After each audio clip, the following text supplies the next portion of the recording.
Le livre du ciel, tome 8, 2 janvier 1909. Même sous les décombres, Jésus se trouve moins mal que dans plusieurs tabernacles.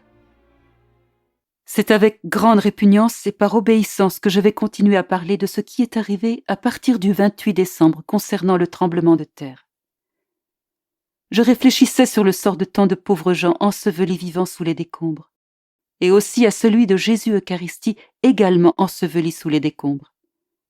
Je me disais, il me semble que le Seigneur doit dire à ces personnes, je subis le même sort que vous à cause de vos péchés.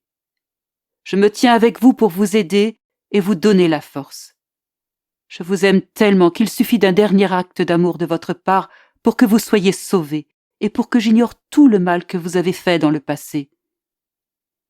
Oh mon bien, ma vie et mon tout, je t'adore sous les décombres et partout où tu te trouves, je t'envoie mes enlacements, mes baisers et toutes mes énergies pour te tenir compagnie. Oh, comme j'aimerais pouvoir te dégager et te placer en des endroits plus confortables et plus dignes de toi. À ce moment, mon adorable Jésus me dit intérieurement, « Ma fille, tu as parlé quelque part de l'amour excessif que j'ai pour les gens, même quand je les châtie. Cependant, il y a plus encore. Sache que mon sort dans le sacrement de l'Eucharistie est peut-être moins malheureux sous les pierres que dans les tabernacles. Les sacrifices commis par les prêtres et par le peuple sont si nombreux que je deviens lassé de descendre dans leurs mains et dans leurs cœurs, au point de me sentir contraint de les détruire presque tous.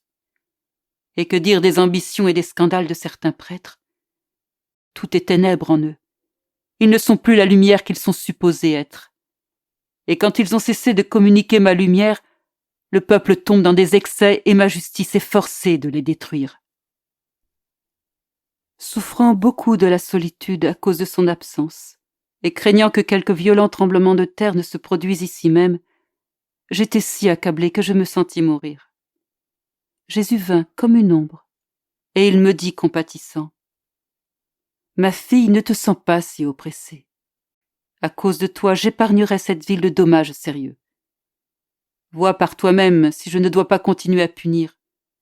Au lieu de se convertir, les gens, en entendant parler de la destruction d'autres provinces, disent que ce sont ces régions qui sont la cause de ces châtiments. Et ils continuent à m'offenser. Comme ils sont aveugles et insensés. Toute la terre n'est-elle pas dans mes mains?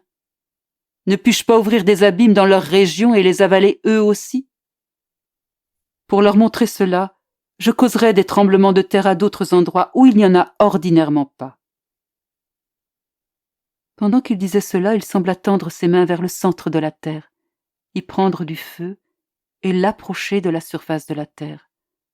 Alors la terre était secouée et des tremblements de terre se faisaient sentir, à certains endroits plus intensément qu'à d'autres. Il dit, « Ceci n'est que le début des châtiments. Qu'est-ce que ce sera à la fin ?»